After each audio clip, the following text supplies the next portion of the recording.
Hello, everyone. Happy Tuesday. I'm Jeremy. I'm Alan. And you are officially tuned in to the GG Dispatch. Each week on Tuesday, bright and early, we consolidate the week's biggest headlines in gaming news. Whether you're listening in on your commute, during your workout, or you just have us on in the background, we thank you for listening in. Speaking of thanks, another thank you to the kind folks at Audio Technica for providing the microphones that both Alan and I are using, the AT2020 USB-X. Whether you're just starting out on your content creator journey or you're a seasoned pro, Audio Technica has the products for you. Okay, we are in a fresh week, lots of cool news happening, but of course, the most important thing is most important top line, bullet number one. I completed a couple more missions in GTA 5. I did some work in GTA 5. I finished Daddy's Little Girl and Marriage Counseling. Not in that order. Marriage Counseling and then Daddy's Little Girl. Was that the order? Also, I have to say, Googling for how to get the mission to start for Daddy's Little Girl and like tips on like golding and stuff. I got some weird search history going on now. My wife's like, "What's happening here?" But no. So yeah, I got a couple more missions done, and so now we'll chat about it for a minute. So what did you want to ask me about my experience so far with GTA 5, maybe on these missions, and I'm guessing you're probably around the same area, right? Yeah, actually, you messaged me through Discord saying the missions that you got, and I did those. Although originally I kind of just done like a 1-in-1 for like one for Michael and one for Franklin. Mm-hmm. I thought maybe you'd go that way, but it seems like you kind of started going down the Michael branch first a bit more. I found a guide that said basically I'm following like a mission guide for like the best order for the narrative. Gotcha. Okay. So they're saying like if you follow it in this order, it may makes the most sense or whatever. So that's kind of what I'm following. So yeah, I did have those kind of back to back. I think my next one is Frank from on Franklin's side. I have to go back and look, but I'll keep you posted on what my planned mission list is, and then we can stay in sync. Yeah. So actually, the last podcast I forgot to mention that we actually got the ability to switch between characters, and I kind of want to ask you what you thought of how they did that, because I remember when I officially first kind of brought up like, hey, you should play through GTA 5 and kind of give us your thoughts on it. And I brought up the whole switching between characters. You mentioned that it was also in Spider-Man 2. So like, how do those two compare? How does something from 2013 compare to a game from 2023 in that sort of character switching mechanic? Yeah, well, I thought it was ingenious, right? Like the character switching in Spider-Man 2 obviously is much more streamlined because of the hardware that it has the ability to use. GTA 5, it's interesting and it's cool because you can tell how they use the pan out and pan in as the loading time buffer in a unique way, so that you don't feel like, oh, I have to stare at a loading screen every time I want to change characters. Instead, it's a very cinematic approach of like, okay, we're going to kind of zoom out from this character now, isolate and zoom into the character that you want to go to. And so I thought that was really ingenious and cool. And yeah, so I thought it held up pretty well with that in mind. I mean, the speed was less of a factor because of that. So did you ever kind of run into an instance of where like not really story development would happen, but like just an event? Like, for example, when I switched from Franklin over to Michael, Michael's just hanging out there at the beach. He's smoking a cigarette, and a lifeguard's kind of there. And it seems like he just told him, like, hey, stop smoking on the beach. And, like, Michael just unloads on him. Yeah, no, I've definitely gotten some of those, like, when you make the transition, the character sort of interactions, like the natural character interactions, as you come back into that moment. Like, in some instances, right, like if you're driving or if you're still in your car or something, it'll just zoom back into you in that car pretty close to, if not right where you left off. But when you are kind of out and about, it is interesting how it sort of puts you in a location nearby and has you act out like a mini sequence. It sort of reminds me of the kind of flavor openings for fighting games, right? Like when certain characters face off, and Exactly. they have little quips with each other. It definitely gave me that sort of energy. So speaking of character interactions, like some of the stuff that I wanted to share was like I think I was Franklin and I was at Michael's house, but I didn't have a car, so I'm like I'll just take one of Michael's, no big deal. And I got into one and I kind of started driving away, and as soon as I left like the gate, Michael texted me like, "Dude, why are you taking that car? Not cool, bro." And I was just like, "Wow, I forgot that stuff. Like these little granular moments happen." Another one was where I don't know if you've run into it or not, but like there can kind of be crimes happening around you. You can kind of intervene, like someone, like a lady gets their purse stolen or something, and you Right, can right. chase the bad guy down. Yeah, yeah. So I decided to go after him. Like, okay, I'm gonna get this dude. And I get into a car and like I put on the radio station and the Backstreet Boys, I Want It That Way comes on. So I just leave it on there. I'm chasing this dude down, run him over, beat him, get the money back, all to those sweet, sweet tunes. That was another just gem of a moment in this video game. Yeah. And lastly, in terms of like what I really like that I was missing out when I was playing the Xbox version is like all the cool things that they do with the controller. So like when I stole a car, like the cops got called, and as soon as the cops come in, the light bar on the PS5 starts flashing red and blue. Yeah, S- that's super s- cool. Yeah, so just those little things that I kind of wanted to point out, and wondering if you had kind of run into anything similar. I mean, I definitely notice some of the details in the character interactions. I'm not sure if it's because, they're in the scene, I think in the marriage counseling mission, after you pull the deck down, and, by the way, spoilers for a decade old game, when you pull the deck down at the tennis coach's house or whatever, and then you're getting chased down by Madrazo's guys. Um, you can switch to Franklin to fire the guns at them to like kind of get them off your tail. And I don't know why I was like really struggling to like make the character switch.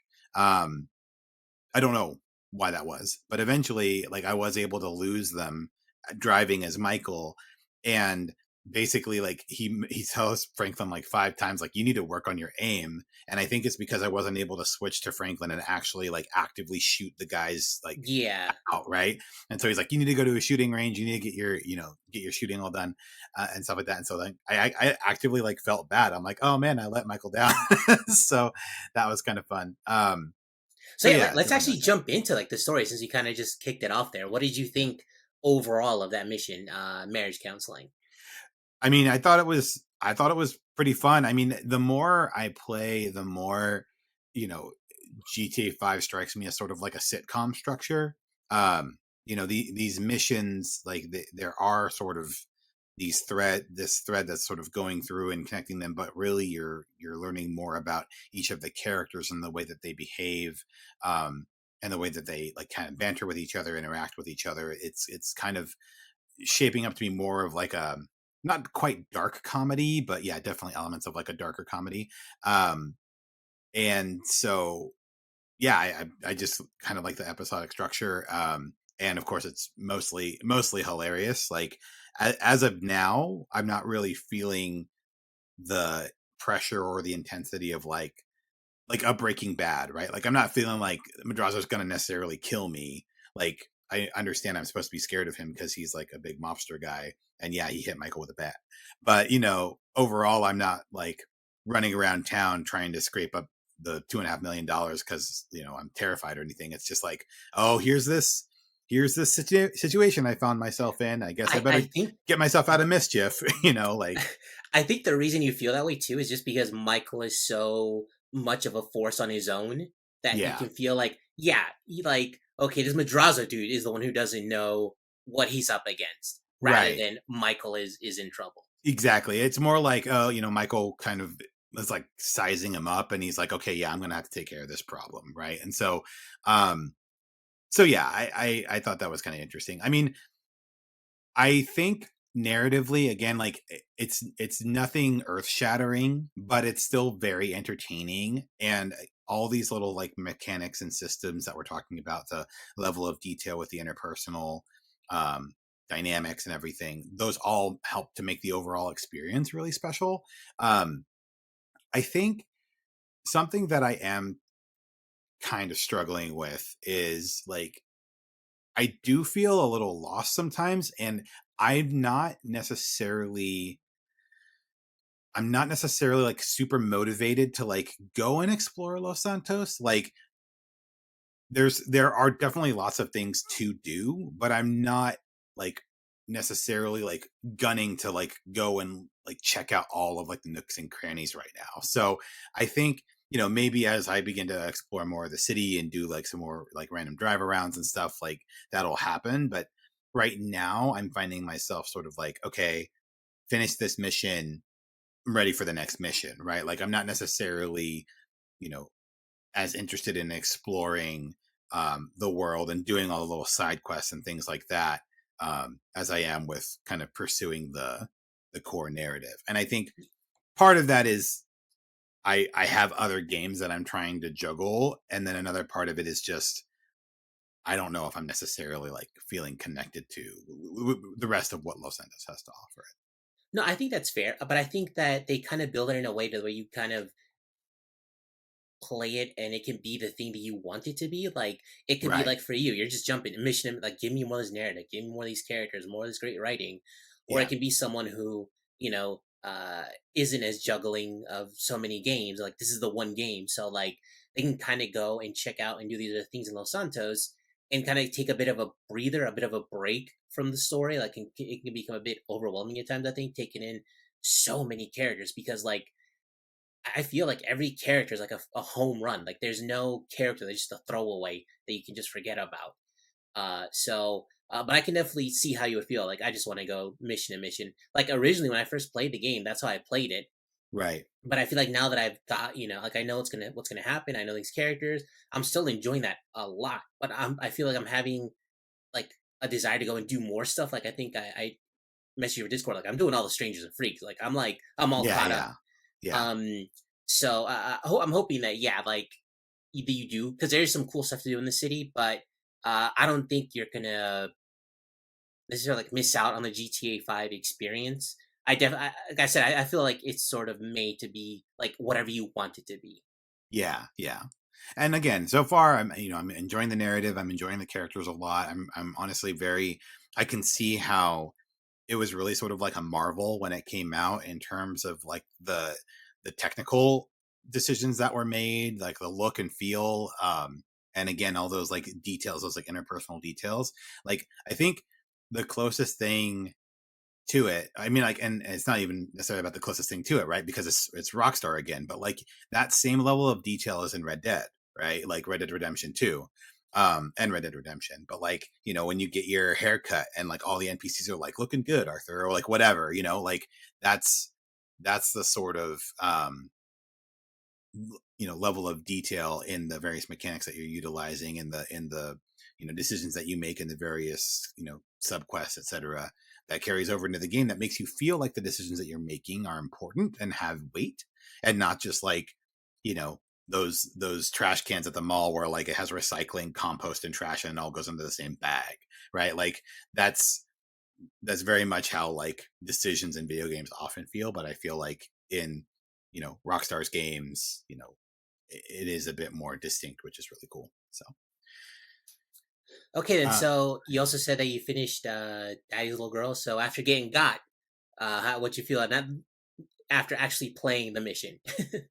yeah, I mean it was interesting. I mean, again, Michael's family dynamics are I mean, Pure playing marriage chaos. counseling, yeah, pure Pure chaos. chaos. And playing marriage counseling and then Daddy's will go back to back. Of course, you get a good taste of like just how messed up the home life is, right?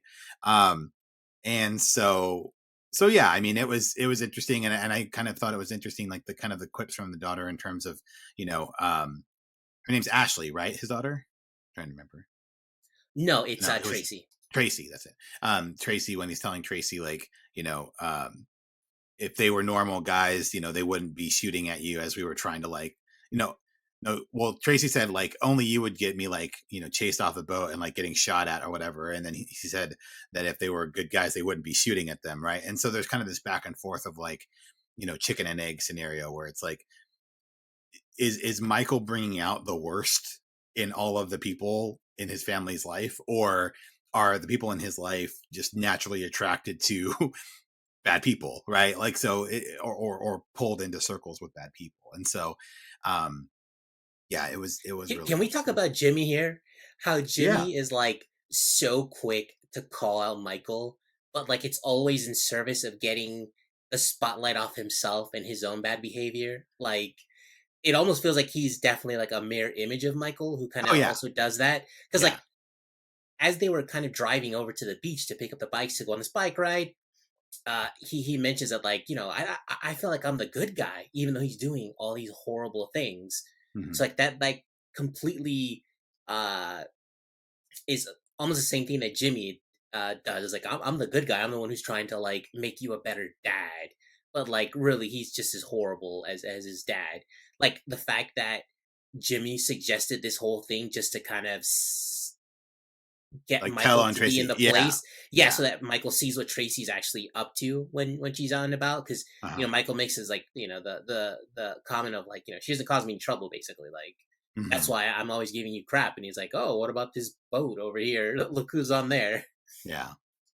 Yeah. Exactly. And absolutely, I think there's definitely, like father like son characteristics with Jimmy's behavior and just trying to like misdirect and trying to call out, Michael's behavior, but not really having a plan or necessarily any like key things that Michael could be doing better. It's just like, you know, you're a bad person. You're a dirtbag. You're, whatever. You're a Mom's right criminal. about you. Mom was right about you. Blah blah blah. But not necessarily like, okay, here's what I need from you, right, to like help make this relationship better, right? Like Michael was the one who actually was like let's hang out, like let's go and do something, right? Like let's spend Yeah, time yeah. together. So I'm not always just yelling at you.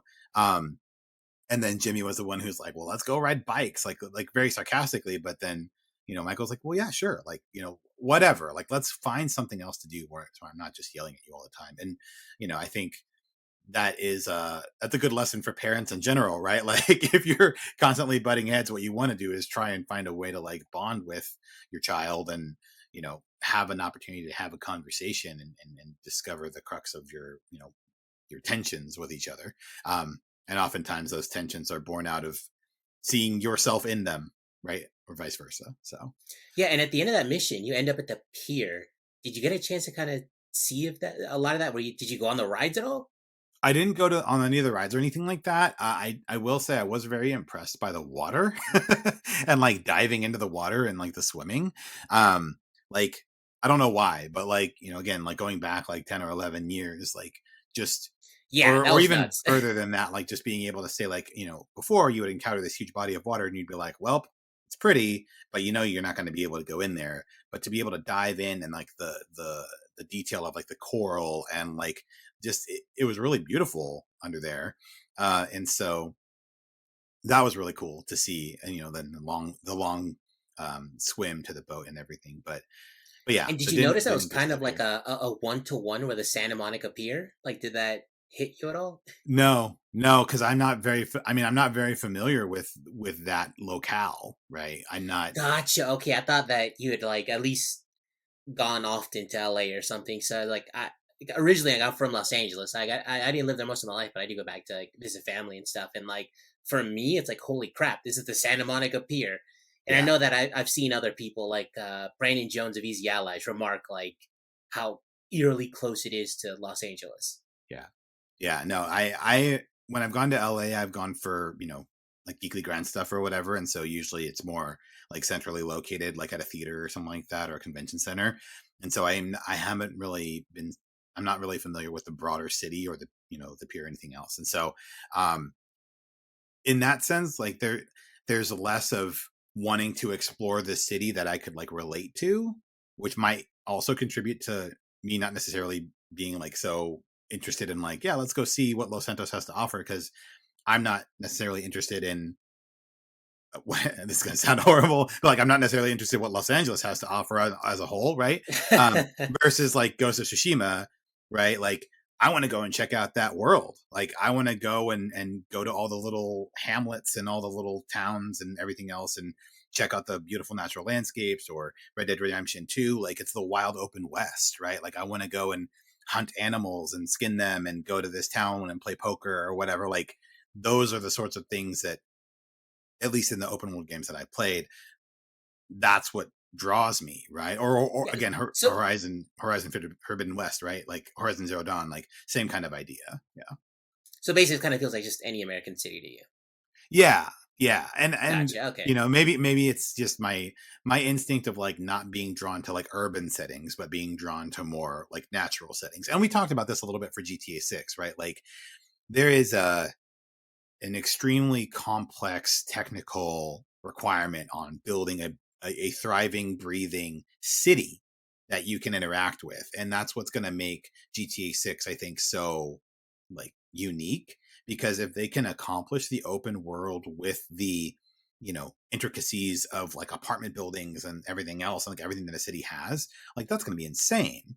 But we're more used to the open world structures of like an Elden Ring or a Ghost of Tsushima, etc., where like there's a lot of like open natural space and then some towns, right?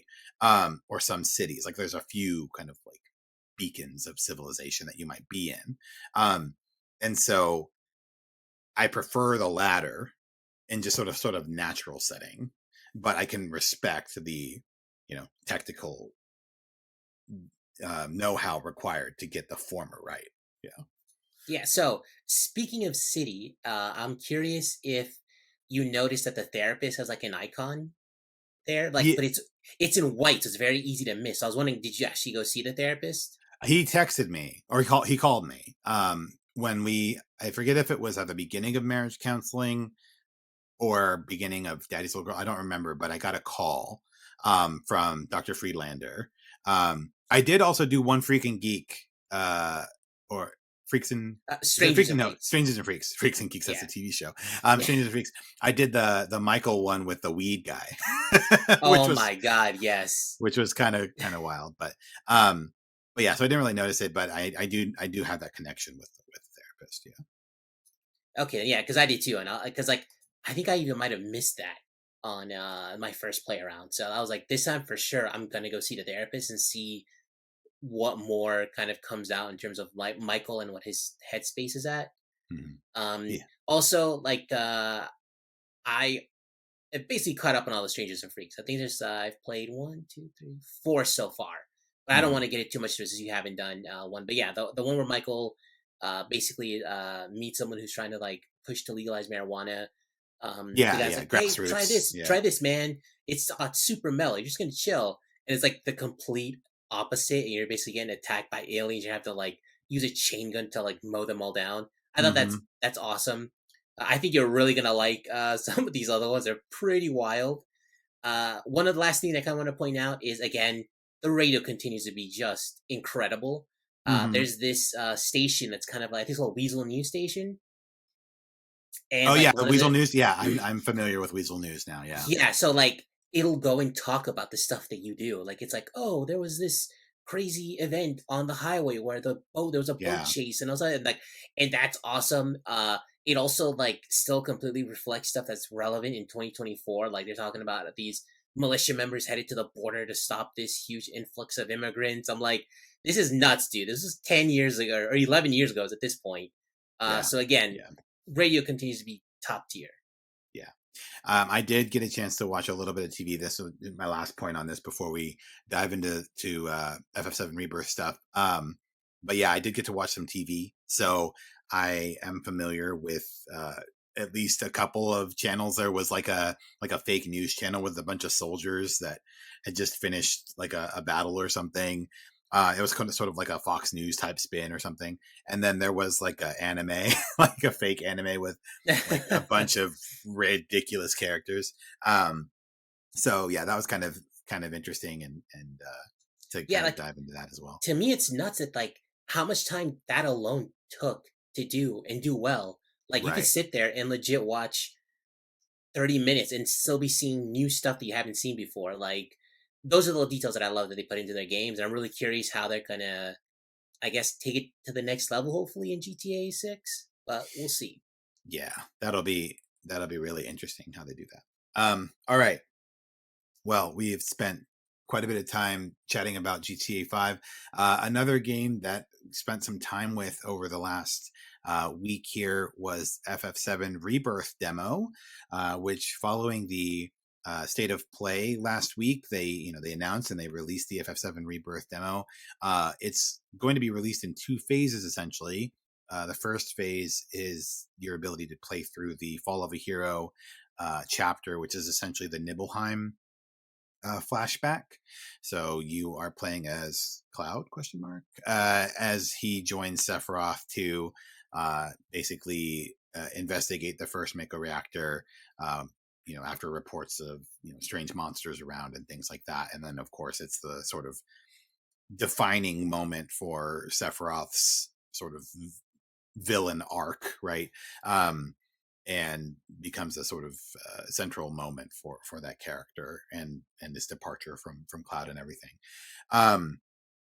And so yeah, spent some time with that, and was I loved it. I Same. Absolutely loved it. I'm so hyped right now. Like, Yeah, end of February can't come soon enough. it's very true. I mean, there's just the combat has gotten like. I mean, I don't want to say cleaner, but like the additions to the combat are definitely really good.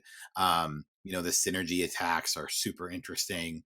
The dodging and the air attacks are also a bit cleaner to execute. And you know, as you head towards the mountain, like the sort of credit scene for the demo was really Yeah. breathtaking. Like it it gave me the sensation of what it felt like to play the game when I was initially playing Final Fantasy VII, right? Like in my mind, that's what I felt like. And now the hardware and the graphics can reflect that, right? And so um, I'm very excited to see the Junon chapter, which will be coming out, I think in like a week or just over a week and a half. So so do you plan on like playing that, or do you kind of, are you like, I'm good. I would just want the full game now.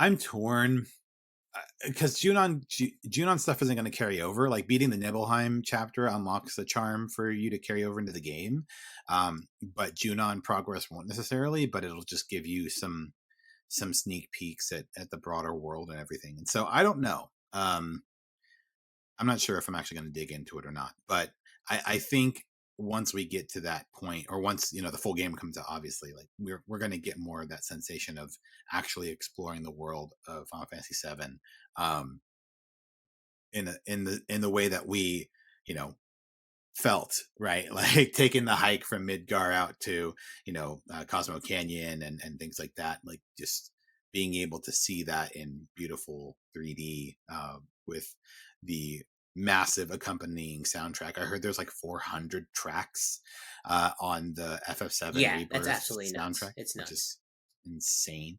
um but yeah, so I'm super excited. I don't know if I'll necessarily jump into the Junon chapter. I might just keep the time that I've carved out for myself at the end of this month to just dive into the world properly and spend a lot of time there, because that's what I'm planning on doing in March. That's all I'm doing in March is playing this game. So Yeah, same. I'm good with the demo. Like, I know it's gonna carry over, so that's cool.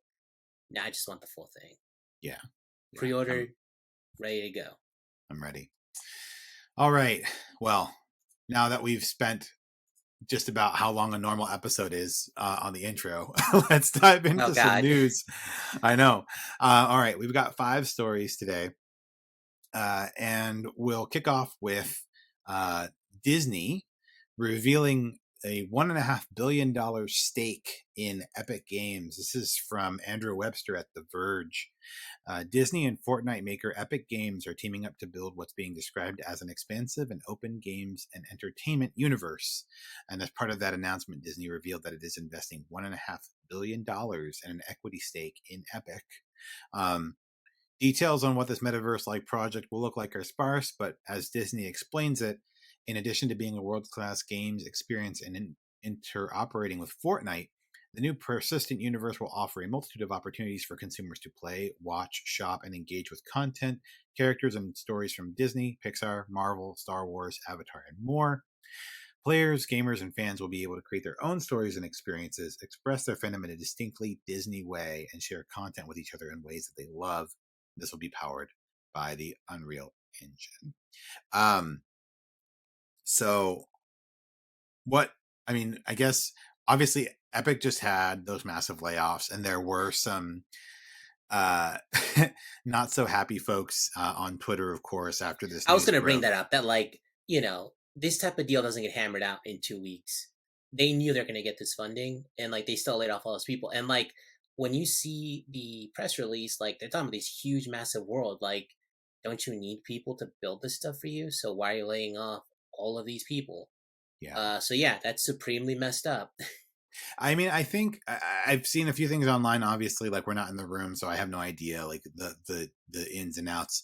Um, on principle, I agree, it's messed up. There was some conversation that as part of the deal could have included the layoffs being a necessity, because if Disney is going to invest $1.5 billion, they might want to know that you've trimmed the fat, so to speak.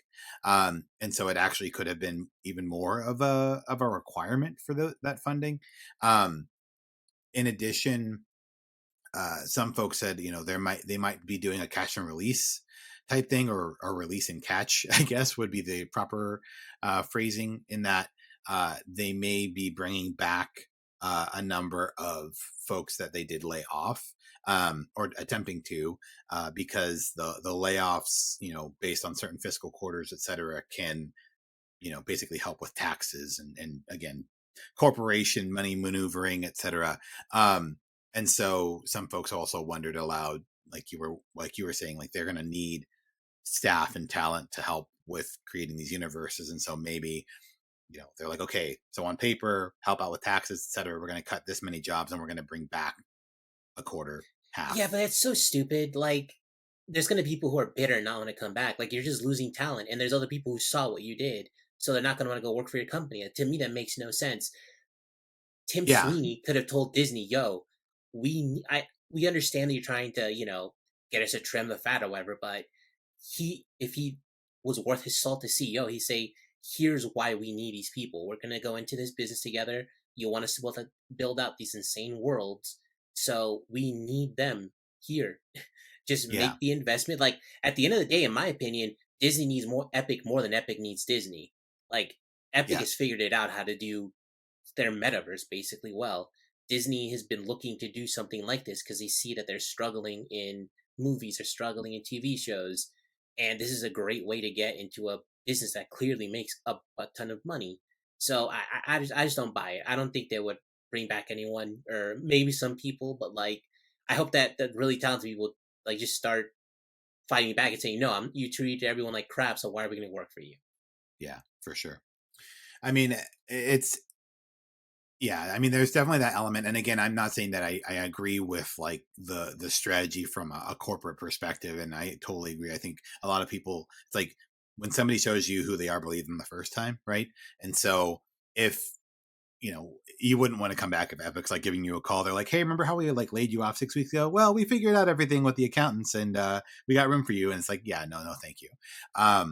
So yeah, I don't know if it'll necessarily be successful, but there might be some of that in play. Um, Still, I'm interested to see what Disney does with this partnership. As you mentioned, Fortnite has been doing a lot of really interesting things in the metaverse. We've discussed it on previous episodes, right? With like the Travis Scott concerts, and just really experimenting and being interested in what like this metaverse idea can do, taking that and applying some of the world's most popular and recognizable franchises to it. Of course, like Disney sees dollar signs in their eyes, and so it'll Yeah, be the interesting to see how easiest win is just getting all those Disney characters to be like. I mean, they already have like Marvel in there, so but yeah, like the Disney princesses, the Disney princes, like all these characters that everybody's kind of grown up with and can appreciate. Like they're gonna put out money for that. right, Um, Also, wouldn't surprise me like in another, it's probably a bit out. Maybe like in a year from now, we see like the Fortnite map just become like Disney World for like a season, Oh and then yeah, kind of that'd be like fun, huh? fighting and running around in that. I can see that happening, like especially Epcot, dude. You got like all those like different countries in that one like world. That'd be insane to play in. Yeah, yeah, yeah, Um, so yeah, I'm sure they're gonna come with some interesting stuff. I just wish they hadn't done the whole layoff thing. It felt unnecessary, to be honest. yeah, yeah. All right, story number two: the Switch 2 unveiling imminent? Question mark.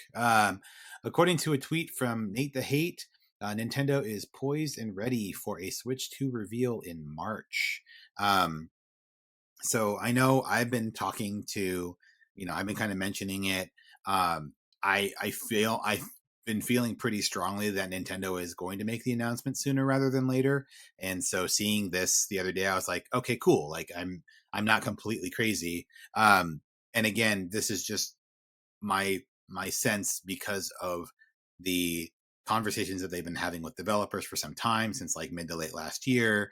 The technical demos they're wanting to run, the the roadmap they have for games. Like, they really do need to make it clear when the new hardware is coming and what new software to be excited for pretty soon, because they're running out of runway, right? And so I think that if they have something to show off next month, start getting the consumers interested, and the Nintendo fan base interested and prepared to make their reservation, prepare for the pre-order, that sort of thing. That will set them up for success. But I don't know, like, Alan, do you think that there is weight to this, or do you think that the actual reveal will still be a little ways away? So remember, I've said before that I think it's a 2025 release date for the Switch too, Mhm. and it definitely feels like I'm more wrong as the time goes on. But I'm just gonna stick with it.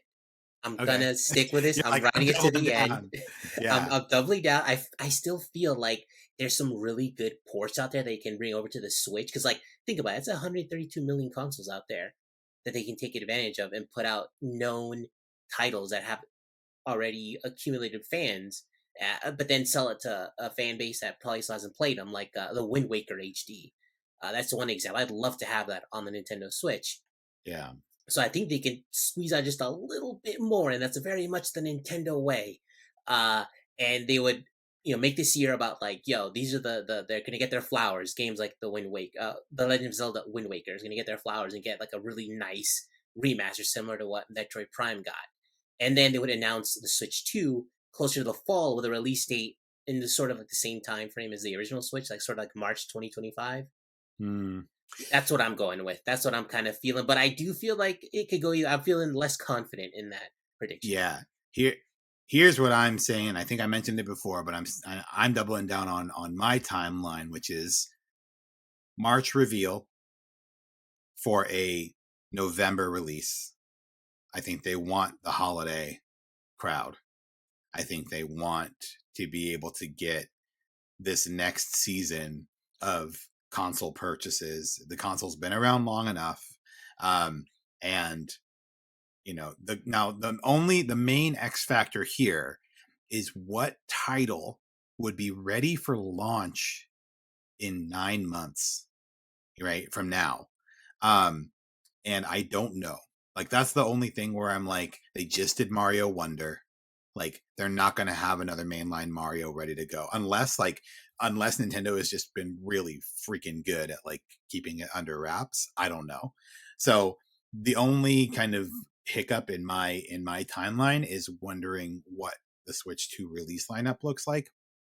But that aside, I still think they're gonna target a holiday release this year. I think they want those sales to kick the Switch off. How do you feel about my prediction, though? Do you think I'm onto something, or I do you I think like you're just way off base? I, I just can't see them waiting till 2025 to release. I think there's too much dead space. There's too much dead air. I Like I mean, said, let this be the year of beautiful I remasters. guess. I mean, I don't know. I don't know if Nintendo would bank on that for so long, though. Like, I think you can have like a season. I think you can have like a quarter where that happens. But even still, even if you fill the quarter with remasters, like, there's still a lot of dead air between now and next March. Like, I don't think so. I think you're a bit off. I I think mean, they could make it be that they put most of their attention on their third party titles, because there's lots of stuff now that comes just to the Switch, and maybe even some smaller titles that they're working on internally that you kind of wouldn't expect. You're like, oh wait, hang on, that actually is a night. Like Pikmin 4 ended up being, I think, a really nice surprise for a lot of people last year, yeah, yeah. We'll see. and it sold well. Yeah, yeah. We'll see. I think that reveal next month, launch around holiday. I would be surprised. I would be very surprised if the launch is actually 2025. I'd be very, very surprised. I will. I don't have a hat I can eat. Well, that's not true. I do have a hat, but I don't know. Maybe we make a bet of another variety. If it's a 2025 release, then you can take the win on that one. But I think it's going to be holiday 2024. Fair. All right. Story number 3. Spider-Man 2 update is coming March 7th. So Insomniac Games tweeted out, our next update is coming March 7th. Our title update for Marvel Spider-Man 2 PS5 arrives next month and adds highly requested features like New Game Plus, new suits, and more. Watch our social media for a complete list of features closer to release. I mean, I know a lot of people have been asking for New Game Plus and interested in new suits. I do not see myself coming back to this game. Okay, you need like full fleshed out DLC to come back. I need more than a New Game Plus. I think there's one trophy I missed from my platinum, and that's just because I missed like one of the lab things early on. So maybe I would fire back, like if they fix it in New Game Plus where you could go back and you could complete those little like side missions post end game, so that you can complete your platinum or whatever. But it would take like a Carnage story or something for me to dive back into the world of Spider-Man 2. Don't get me wrong, like it was a fantastic game. Yuri Lowenthal, all the voice acting was amazing. I really enjoyed the combat. It was a great game. And Insomniac has done a really good job of putting together these narrative experiences that make you feel like a superhero and nail out effectively a short form comic narrative in 15 hours, 15 to 20 hours, if that, and you're done, right? Like, hey, I played a game, enjoyed the game, done with the game. And that's solidly where I am at with this game right now. No, yeah, this feels like kind of like a little bit of a wet your whistle type of situation to kind of like keep it in people's minds, a kind of a preparation for most likely a DLC like in the summer or maybe even fall. Mm-hmm.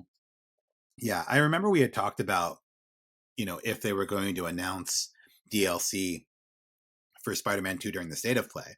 And they didn't, right? Like Insomniac did. And they're kind of like, they're not quite like Rockstar, right? Like they don't necessarily fully have their own timeline for things. And the thing is, they're doing a lot too. That's kind of the thing.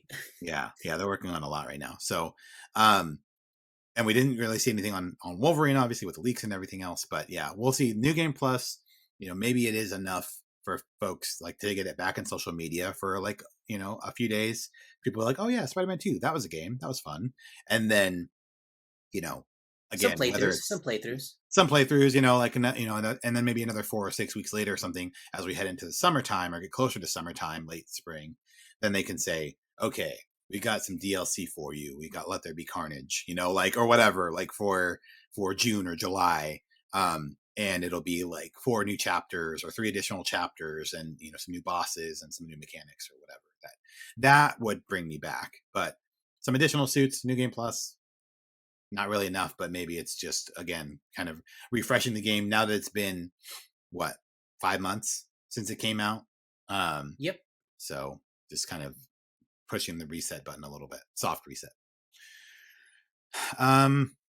Helldivers 2, story number 4. Helldivers 2 sees strong launch with highest concurrent count for a PlayStation title on Steam ever. So this is from Eurogamer's Vicky Blake. Helldivers 2 is now PlayStation's biggest Steam launch, climbing up over 150,000 concurrent users on the PC platform over the weekend. Until this point, Sony Santa Monica's God of War reboot held the record with 73,529 simultaneous users, less than half of Helldiver 2's current peak of 155,000 and change. The record was secured despite the issues that plagued the shooter's launch, which was causing crashes and preventing some players from matchmaking with others. I have been seeing so much awesome stuff about this game. I bought Yep, it. same. I Wow, bought it. okay. I Okay. have it on my PS5. It's ready to go. I am very interested in playing it and checking it out.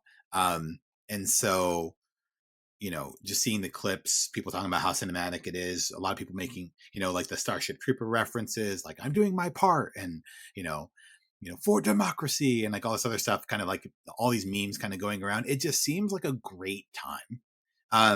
So this And yeah, actually absolutely shocked me. This felt like the most swimming in sevens, eh, okay game, and it just exploded, and it really confuses me because Helldivers 2 is so different from Helldivers, and I'm like, what are they right, doing with this? Like, it feels like you're gonna lose kind of your original fan base, and then you're gonna have a whole new sets of fans you're going after that have no idea what it is other than looks like this sort of generic third person co-op with like Starship Trooper monsters in it.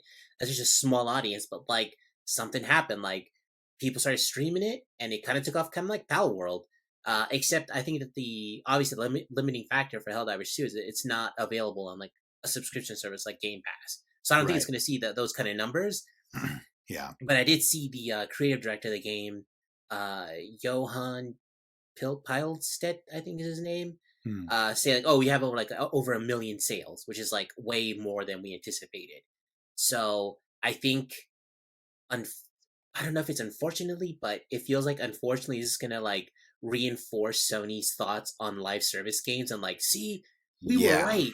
yeah. We were wrong to kind of doubt ourselves. Like, let's do more live service games. Well, okay, yeah. And so there's a lot kind of going on with Helldivers 2 on a few different fronts.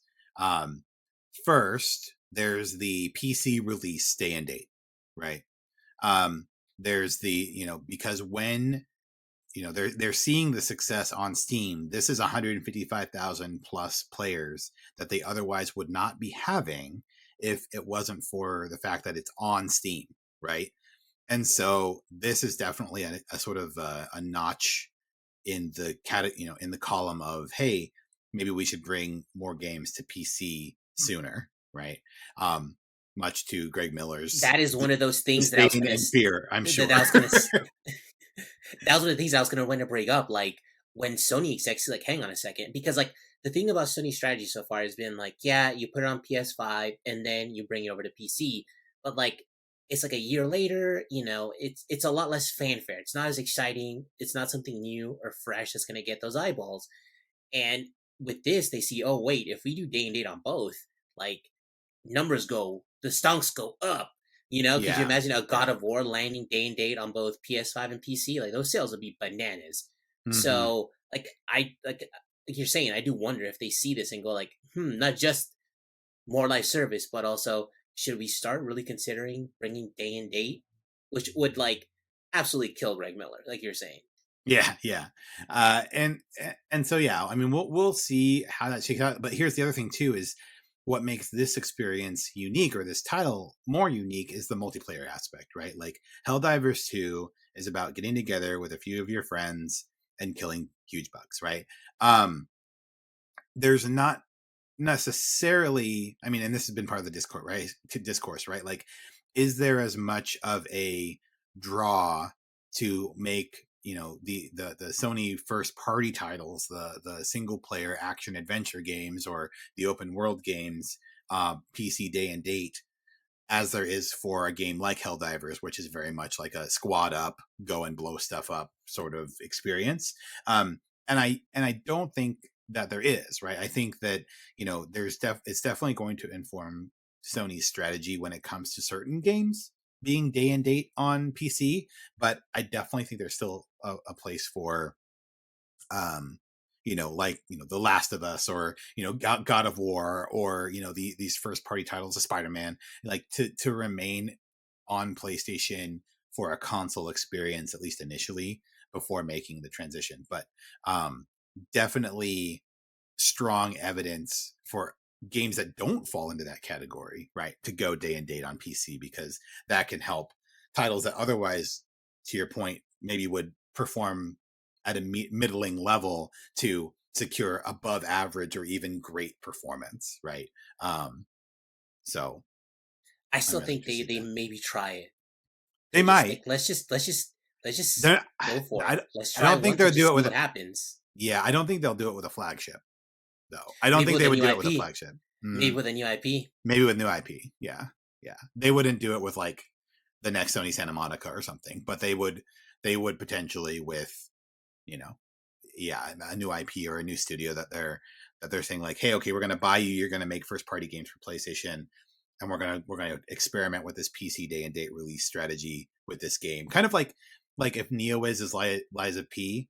Like imagine if Lies of P, if they were owned by Sony, right? Like that sort of game, I could see them doing, like they did with Game Pass and stuff like that, right? Like that was a multi-platform release. I could see them saying, okay, it'll release on console and we'll also do day and date on PC, and we'll see how it goes, right?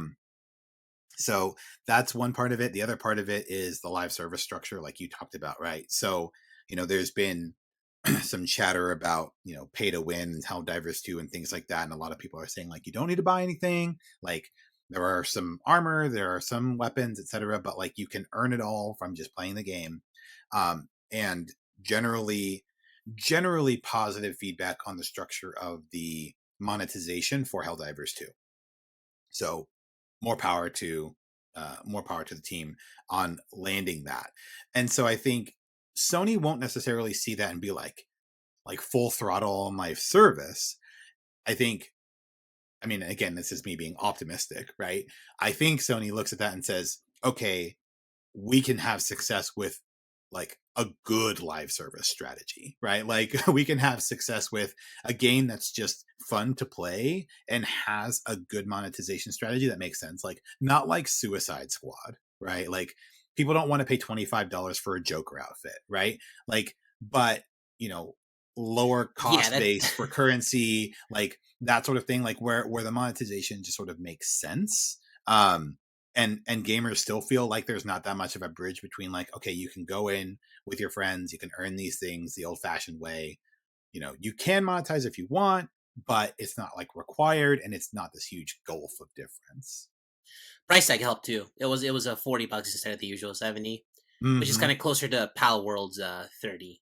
Yeah, for sure. So I think there's a lot of things. I mean, honestly, I'm looking forward to folks really digging in a bit more to Helldivers 2 as like a case study, honestly. And like, I think that 4 years from now, 5 years from now, we will likely be looking back at this moment and saying, yep, like this strategy was informed by the success of Helldivers 2.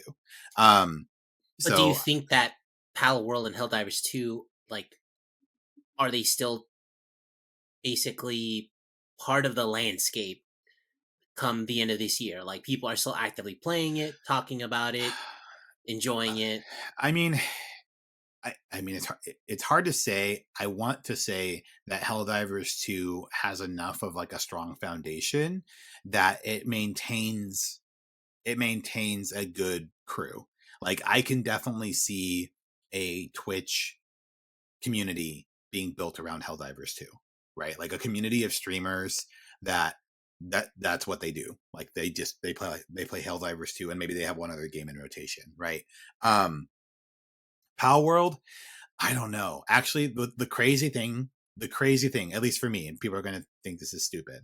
I think between the two, Helldivers 2 might actually have a better chance of surviving between Helldivers and Pal World. Because Pal World was such an exceptional like bubble, like such an explosion. I don't know if, I feel like we're already seeing some of this. Like maybe I'm just missing it on Twitter or, gaming Twitter or whatever, people just settling in and having a good time. I am hardly seeing anything about that game. Same. And I don't know like what concurrent players have been looking like recently or anything like that, but like I feel like a lot of that steam has already been, or a lot of that wind has already been taken out of the sails for Pal World. And so I don't know if 2 months from now, 3 months from now, 6 months from now, let alone the end of the year, what kind of following it'll have. I mean, it's not Stardew Valley.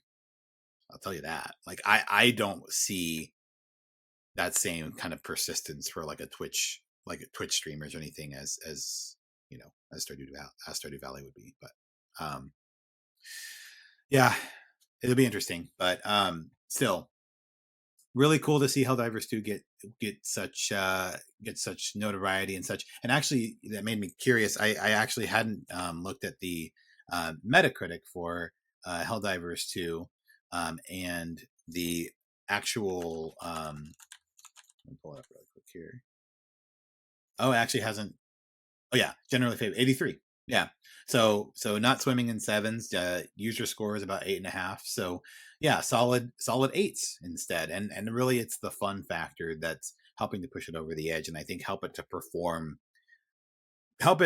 like kind of punch above its weight class in terms of like the overall scoring. It's performing at like a 9+, right? It rated at an 8 something, but it's performing at a 9+ because of the fun that people are having with it. So, all right, last story, and it's not a small one. Story number 5: the Xbox is hosting a podcast business update on February 15th. There have been a lot of kind of humorous memes and tweets about this. The invitation from Xbox is very businessy. A lot of folks commenting that they feel like they're about to get laid off from Microsoft and they don't even work there. But that is what awaits us on February the 15th. I believe it's at 12 p.m. Pacific time. Xbox will be sharing their Xbox business update to try and address the really the fever pitch of Out of pocket rumors. Yeah, rumors and all this other stuff, whether or not they're going to continue to make consoles, the business approach they're going to take. Now, there was a story, and then we're kind of folding this story into the higher level headline here from IGN and others. From Wesley and Poole said Xbox boss Phil Spencer reportedly told employees Microsoft has no plans to stop making consoles. It says, amid increasing speculation about the future of Xbox, its exclusives, and even its status as a hardware manufacturer, Phil Spencer reportedly told employees last week that it has no plans to stop making consoles. Reporter Shannon Lau said in her weekly Substack industry newsletter that Spencer moved to reassure staff during an all-hands meeting on Tuesday. The company held an internal Tuesday town hall where Spencer told employees that there were no plans to stop making consoles and that Xboxes would continue to be a part of a strategy that involves multiple kinds of devices. So that is, that was the news. As part of that was basically to say, they're not going to come out and say we're not making consoles anymore. We're going to be software first, which I think was one of the biggest concerns. But it doesn't necessarily address all of the concerns if they still end up releasing first-party titles to PlayStation. If not day and date, then within a short time frame, right? So yeah, I mean, I guess Alan, do you have any speculation on what this conversation might look like when this podcast airs in a few days?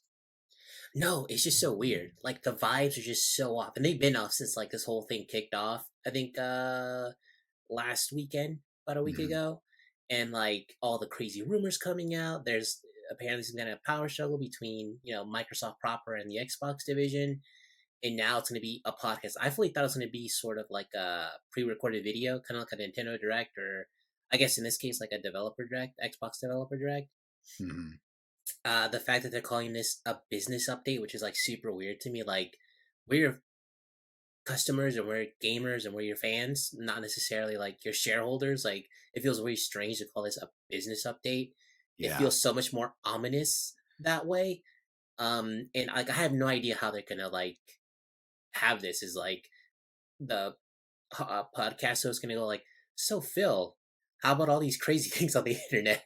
How much of this is true? Yeah. And then Phil just like responds like, that's gonna be so weird. Yeah.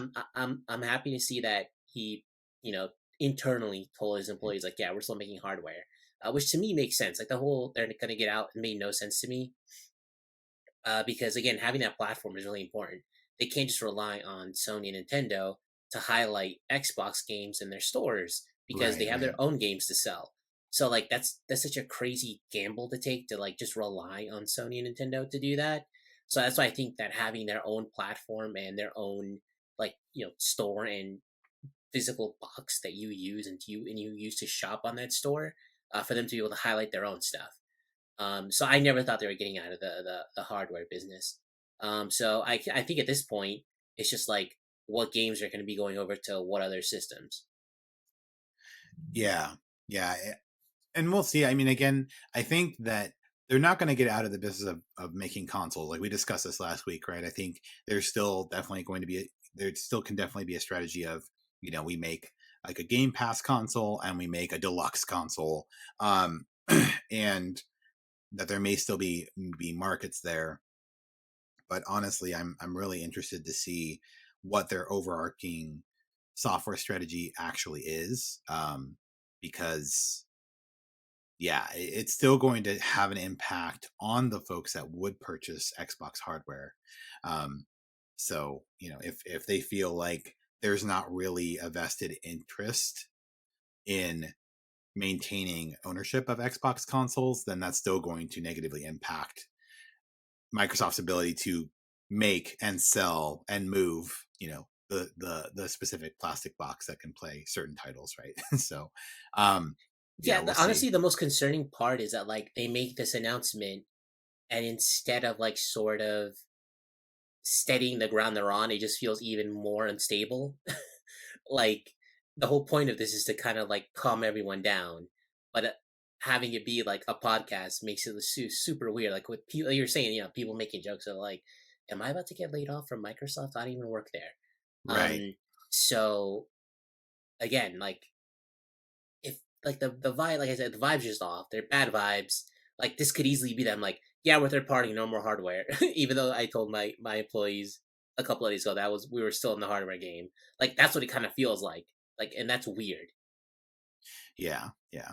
So we'll find out in a few days. And as we discussed, we will do a special episode on that day to just quickly recap what was said and share our thoughts on what the Xbox business strategy might mean.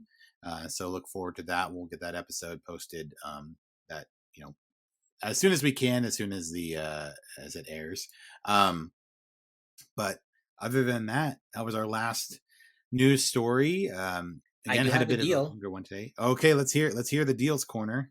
What's Yeah. going on? So if you go over to skybound.com, they're a publisher, and they publish the Callisto Protocol, which is supposed to be like the big kind of like a Dead Space type game. It's supposed to revive the genre and do a lot of good things. And it didn't hit quite as hard. But right now, if you go to the skybound.com website and you go to their store, to the shop, they have Callisto Protocol physical PS5 copy for $4.99. Oh wow. That's a Okay, deal. that's a Now, deal. shipping is about another $5, but I think even at $10 for a brand new sealed PS5 game is still a good deal. Yeah, It's especially still for got physical media. yeah, Get your hands on that physical media while you can, everyone. like the game like has its flaws, has its issues, but I still feel like it's a good enough game for you to spend like $10 on and have that physical copy. Yeah, for sure. All right. Well, that does it for all of our news stories today. Until next time, I'm Jeremy. Alan, Keep gaming, everybody. see ya.